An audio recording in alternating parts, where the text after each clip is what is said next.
change in Washington could have major trickle-down impacts for a blue city mayor. Here to discuss what that could look like is Jacksonville Mayor Donna Deegan. Good morning, Donna. Good morning, Ann. Good to see you. Good to see you as well. We're also taking your calls and questions. If you want to reach the mayor, you can call us at 904-549-2937. You can also email firstcoastconnect@wjct.org. So, Mayor Deegan, what is this, a speed bump or a roadblock when we're talking about changes at the national level? Well, look, I mean, if you think about how I have conducted myself since the moment that I got into this office, I have made it clear I'm the mayor of a purple city, and I'm trying to bring everybody together. I mean, that is an important thing to me. I have been working together with very successfully a supermajority Republican city council since I got into office. So I don't really come to this, and I know that that is frustrating to some people who would like to hear me. Um, Create more hot takes when it comes to some of this stuff. But at the end of the day, I have one job, and that is to move Jacksonville forward, to create better success for small businesses, to create better opportunities for people to be healthy, to make sure that our city can move forward. And I do that by working with everyone who wants to move our city forward. So I think if you look at the landscape in Washington, all of our representatives have been Republican. I have worked well with Senator Scott. I've worked well with Congressman Bean and others. I mean, Congressman Rutherford. That's the job, Anne. And so I think you have to understand from the place where I am. Obviously, the election did not turn out the way I would have preferred that it turned out. But I think what everyone, and I'm sure some of the folks on the other side will recognize, is that this is a deeply divided electorate. In Jacksonville, I don't think anybody ever got to 50% in this election. So I think that the perspective that I take is one that is very pragmatic. We all have to work together. Unity is the only way forward. And while we most certainly must speak our truth, at the end of the day, we have to work together to move the city forward. And I don't see how my job in that regard changes at all. You were on a couple months ago, though, and we spoke about having, a good relationship with Kamala Harris Absolutely. and having that, Democratic White House. And I asked if that relationship mattered, and your answer was something along the lines of like, "What do you think?" Yeah, no, certainly. That has been a very good relationship, and obviously my desire would have been for that to continue. But here we are. And so you work with the folks that you need to work with to move the city forward. Certainly would that have made my life easier? Sure. Would have made my life easier to not have a supermajority Republican city council. But I have to tell you, the folks over there, especially that want to move this city forward, I can't tell you um, how wonderful it's been to work with Council President White. We don't agree on everything, but we work toward consensus on those things that we can work toward, and we have mutual respect for each other. And I have said for so long, in terms of how we conduct ourselves. And I said this frankly to my own party during this election. I understand that we have sharp differences on some issues. On kitchen table issues, if you look at the public polling on those issues, very much aligned with what Vice President Harris was trying to move forward.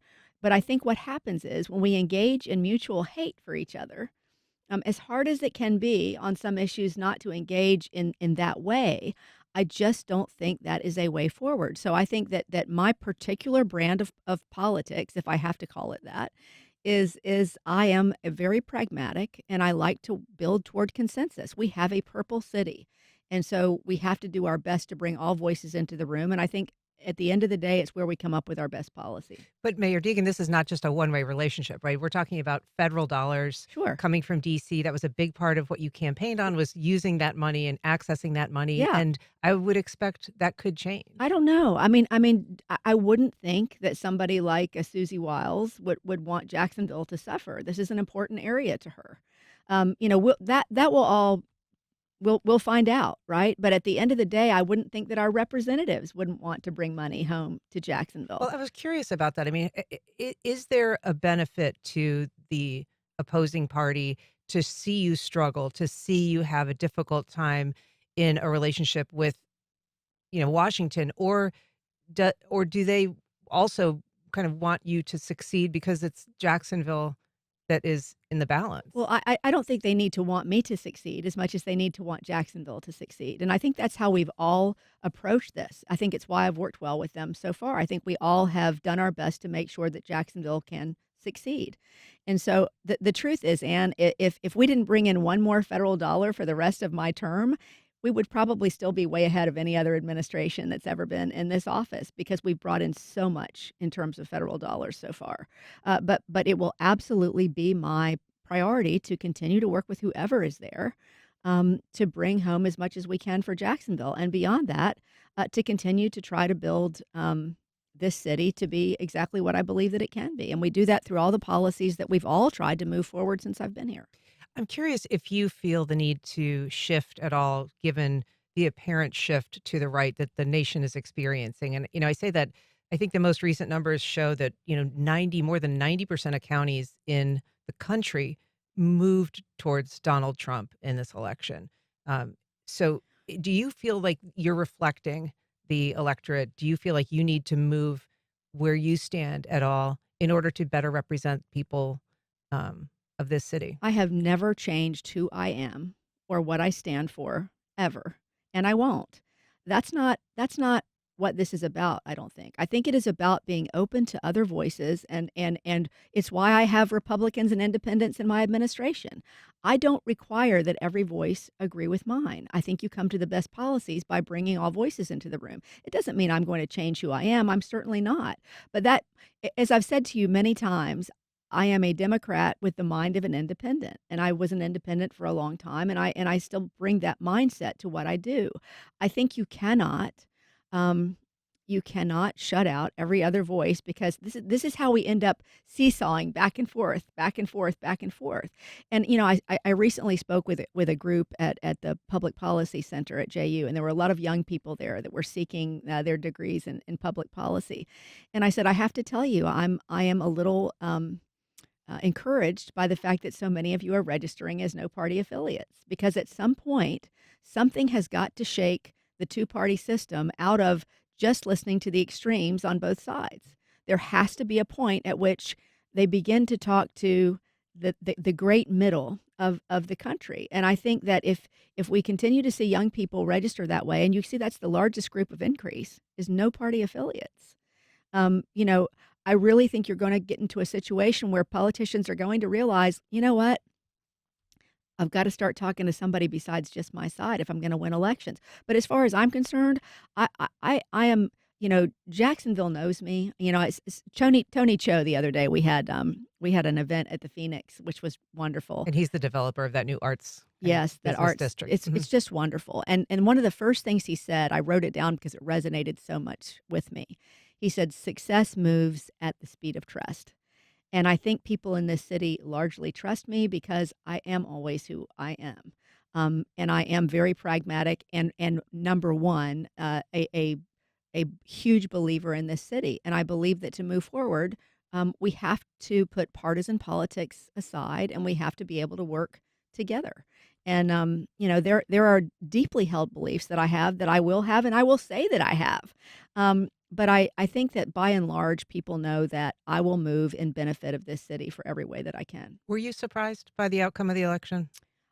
And I don't think there's a thing in the world that could surprise me anymore about just about anything. I'm at the ripe old age where I don't think a whole lot surprises me. So, disappointed, yes. Surprised, not really. I think if you look at every single major election around the world since the pandemic, if you had a right-wing party in power, that party lost or was greatly diminished. If you had a more left-leaning, party, that party either lost or was greatly diminished.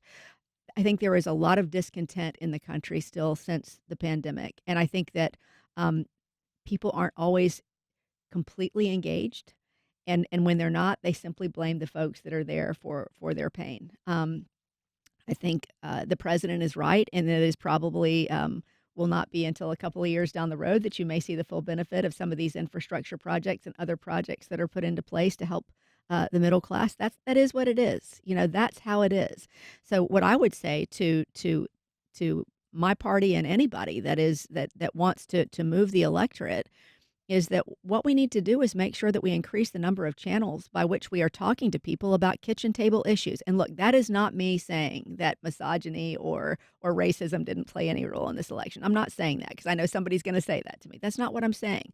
I'm saying that anyone who wants to isolate this to one thing is missing the mark, I think. And I think that when you look at the policies that are extraordinarily popular, the affordable housing policies, some of the healthcare policies, the policies around expanding Medicare to make sure that it covers dental and hearing and things like that. Those are all extraordinary in the 60s, in popularity across the board. Somehow we have to find a way to expand that message so that people are actually hearing it and not get so caught up in the food fight. I've said it for years, right? We are not going to win on grievance politics. I don't believe in it. I will not engage in it. And when I see it, I'm largely going to ignore it. If we do not engage with people on their pocketbooks and where they live, um, it's at our own peril. We're talking to Jacksonville Mayor Donna Deegan. If you're just joining us, she is here to take your calls and questions. You can reach us at 904-549-2937. You can also email First Coast Connect at wjct.org or reach out on social media. We've got a message from Susan on Facebook. She says, a question for the mayor. The school board voted that they want the superintendent to ask you to prioritize sidewalks so school children are safe walking to school and to bus stops. Has he contacted you? Yes, in fact, we're going to be doing an event together in the not too distant future, but there's also going to be a campaign about that. We had a number of situations where children were struck on their way to school or where there were accidents, and we need to make sure we shine a light on that. So yes, he has reached out, and we will be doing some work on that front. All right.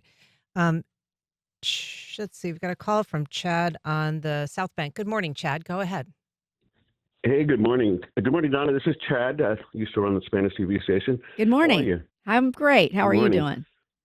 Pretty good, pretty good. Donna, I walk every morning on the river, either the North Bank or the South Bank. I live on the South Bank, but I go to the Y. And I've seen a lot of the unsheltered through the couple of years that I've been doing it. A lot of them are there permanently. It looks like they move from place to place, especially now there's some construction. All over the city, here on the South Bank, you see people who are basically the regulars. But now, as it gets colder up north, you're going to see even a lot more people coming down here. What are you planning to do? What do you think the city can do? Because these people, well, they need help. Most of them have emotional issues, let's say. Not all of them are vagrants as such.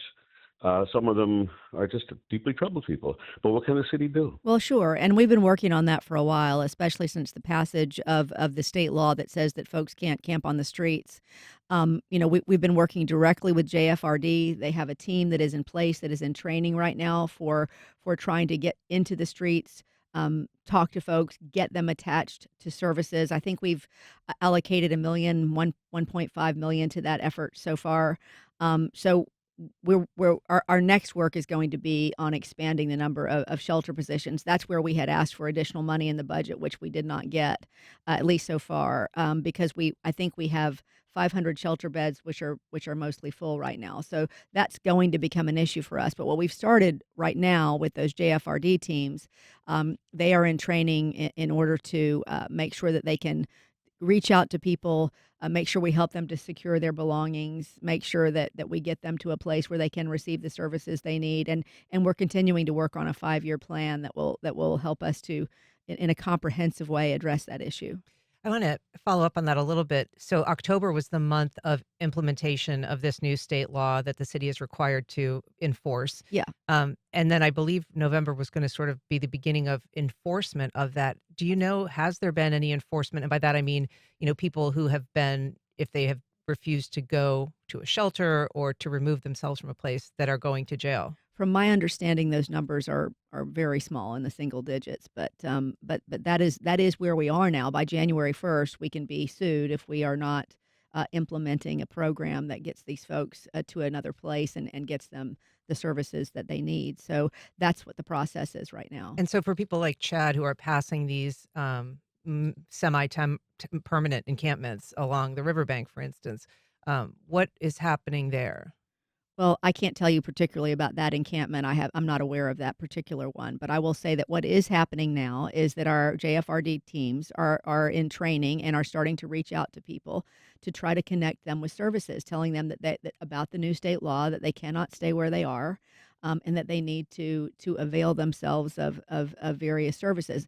Arrest would be an absolute last resort. But I mean, JSO doesn't want that if either. if the beds are full though or nearing full, Well, we're working right now to expand that, but we're also working with the organizations that currently have those spaces available. As you know, people come and go, but as the gentleman said, as Chad said, as we get into the colder months, that'll become a bigger issue for us, and so time is of the essence to make sure that we continue to put this plan into place. all right, we've got a call from Taylor at the beaches. Good morning, Taylor. Go ahead. Hey, good morning, Ms. Good Deegan. morning. I've spoken with you prior to you becoming an elected official about public policy. And since you've been implemented, I think now you have implemented this policy as far as recording to the pension program with public employees. If 18-year-olds are not granted the same benefits as a 28-year-old, a 38-year-old, or a 48-year-old, I'm trying to understand how that's not racist, misogynistic, sexist, whatever y'all want to call it. If an 18-year-old does not receive the same benefits as a 28, 38-year-old, I'm trying to circle to understand how that's good for public policy and the public coffers. Thanks, Taylor. Taylor has called before about this, and I think he's referring to the fact that there's kind of gradations of reward in the pension system. Sometimes people who've been in longer are reaping a bigger benefit, and I think his contention is that younger people are therefore being discriminated against. I think in terms of the pension, we negotiated the best deal that we could negotiate with police and fire. We felt that it was incredibly important to move back toward a defined benefit for recruiting purposes, for retention purposes, and we did that in lockstep with our negotiators and the folks at both of those organizations. So we're doing the best we can with it. I mean, in a perfect world, it would be nice to be able to return a pension to city employees, but that may not be something that is available to us at this moment. Do we know if we're seeing some additional benefit because of the restoring of the pension? I mean, have you heard Oh from? my gosh, yes. Mhm.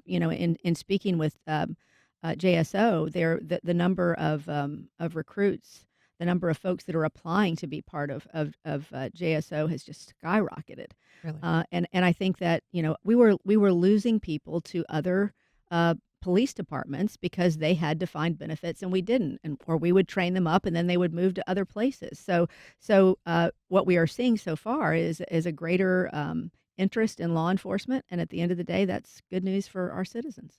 We've got a call from Kathleen in Riverside. Good morning, Kathleen. Go ahead. Good good morning. Ms. Deegan, one of the reasons I would love to be no party affiliation. However, that excludes me from voting in the primaries. I know. Would love to see open primaries in this state. And I know at a city level, this can't happen, but I'd also like to see ranked voting. So all Well, that's voices been are that's been heard. outlawed on a statewide level, so that's not going to happen anytime soon. The state legislature has said that that cannot happen in Florida. But you know what, I have more and more moved to where you are in terms of the primaries. I understand why the parties are in some ways reticent to do that, but at the same time, I think with the numbers of young people who really don't want to be affiliated with a party, and not just young people, but others,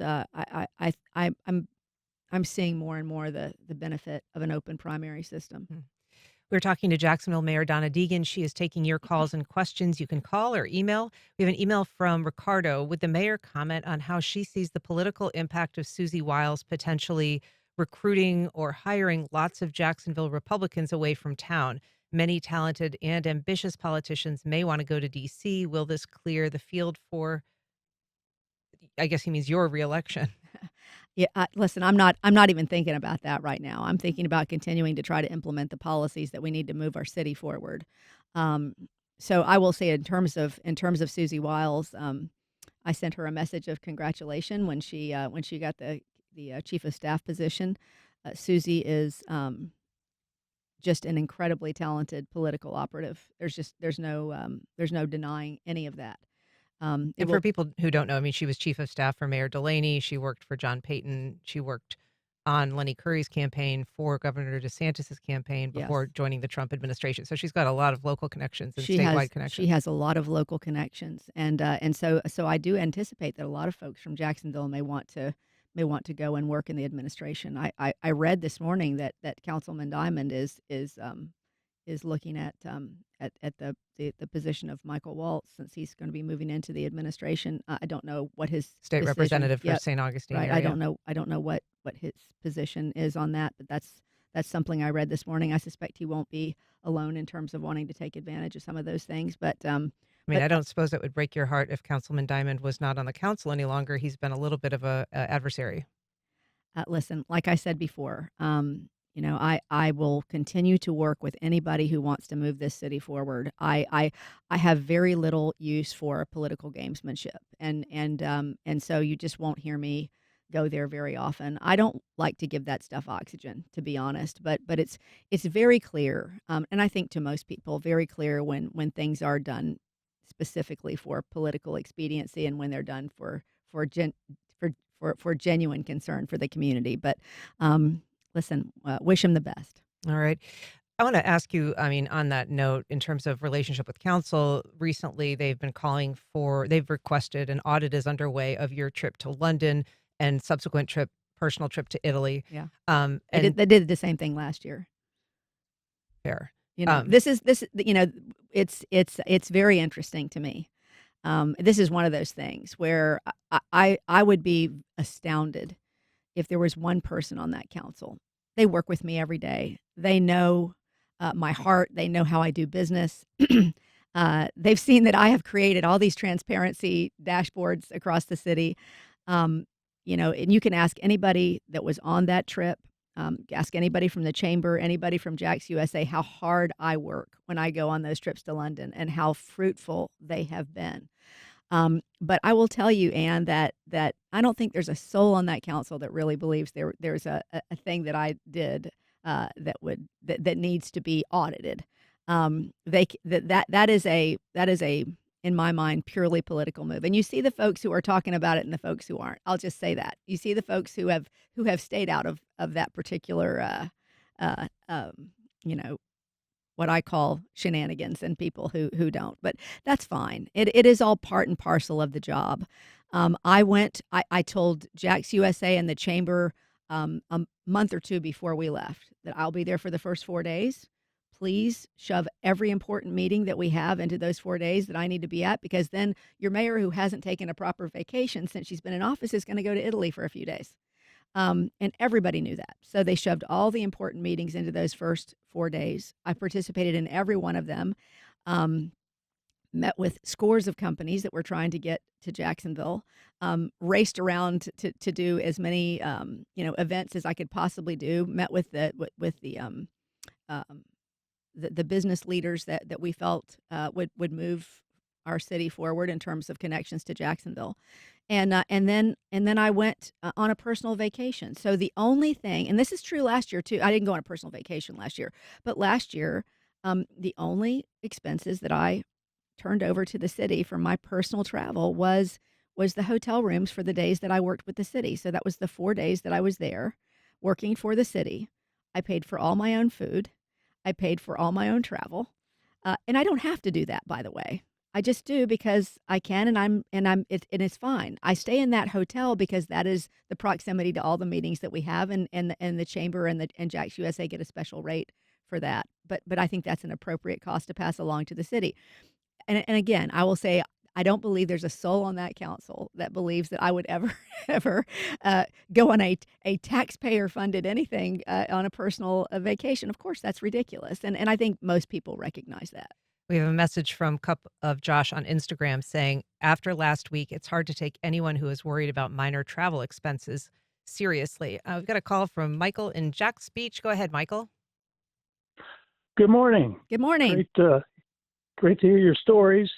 One of my favorite stories in University of Florida was think globally and act locally. There you go. And I think you've done a great job of that. Both sides of the fence aren't so good on climate change. And maybe you could address what we're doing locally to assist that issue that no one wants to talk about. Well, I think that what we're seeing is that, again, we need to do a much better job of educating people about how this impacts their lives. And I think as far as being a mayor is concerned, what I can do is make sure that we are creating the most resilient city that we can possibly have, but also help people to understand that the more energy there is in the atmosphere, the more heat there is in the atmosphere, the higher our seas are going to get and the more at risk we're going to be. And that's important because people's homes are at stake and our military bases are at stake. And the way that we build this city going forward, in terms of developers making money or not making money, those are all things that people need to understand are at stake in all of this. So this should not be a Democratic or Republican issue. This is just something that we need to continue to educate about.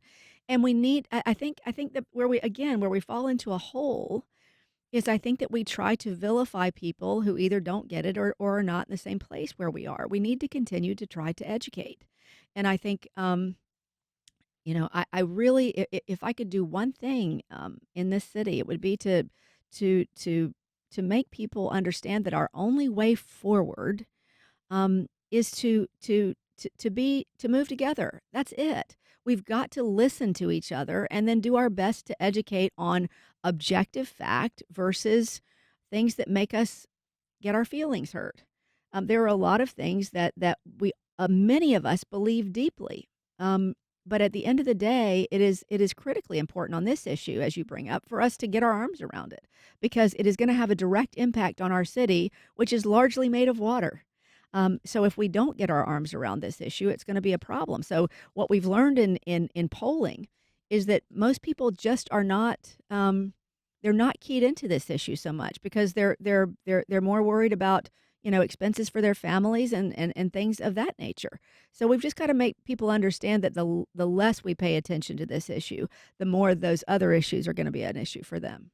We've got a call from Mark on the west side. Good morning, Mark. Go ahead. Hey, good morning. Hey, Mayor. Good morning. I've always been opposed to city incentives or any incentives to get people to move here.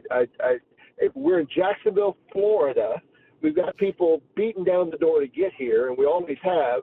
And I just don't understand why we have to incentivize anybody, anything, anytime, anywhere. About that, when you're out in these foreign lands, these foreign places, trying to persuade people to move to Jacksonville, Florida, and set up their business down here and pump up the tax base and all that kind of good stuff. Do you ever who brings up incentives? Is it ever you? Is it ever them? If it's them, do they say, hey, how much money you're going to give us? And you should say, not one red cent. Jacksonville's a fine place. You should come because you need to. I mean, is that ever brought up in your initial conversations, or is that just down the road somewhere? Thanks, Mark. Listen, I wish that was realistic for us at this point. I think we will get to a point in Jacksonville where we reach a tipping point where that won't be the case. But for a variety of reasons, it has been very expensive for people to build here. And in addition, for businesses, we just need to, in terms of that, the big thing is we're competing with other cities around the state and around the country. And so whenever there's competition, businesses are going to go where they get the best return. And so you have to make sure that you are offering something competitive. And I agree with you wholeheartedly that we have the best city on the entire planet. We're on the river and the ocean and we have these wonderful interstates that run through us and we have a fantastic port and all that is great. But companies will always look for where they can get the best return for their investors. And to be competitive, unfortunately, that means sometimes you have to offer incentives, but we certainly don't go into any of these negotiations saying, "Hey, how much can we give you?" That's not how it works. But you are presented with what they are being offered from other places, and you have to show why your city can be competitive on that front. We've got an email from Doug. He says, "Hi, Mayor Deegan. A big concern of mine as a resident of the North Side is New Berlin Road. It is very heavily traveled and it is in a shambles with potholes galore and needs sidewalks or bike paths for people to get around? Well, as you know, Ann, infrastructure has been one of my top priorities since I've been in office. And one of the things that we did with the CIP was to move up infrastructure It's your projects. capital improvement. Oh, sorry. Yes, capital improvement projects that deal with issues that have been long neglected. And I think that when you look at areas where the sidewalks have been long neglected or where we need bike paths, I mean, we need that all over the city, frankly. Those are places where we really need to focus, and I think that is where I have the most hope for moving forward, because I think everybody, or at least most of the people that serve this city, that aren't just baldly political.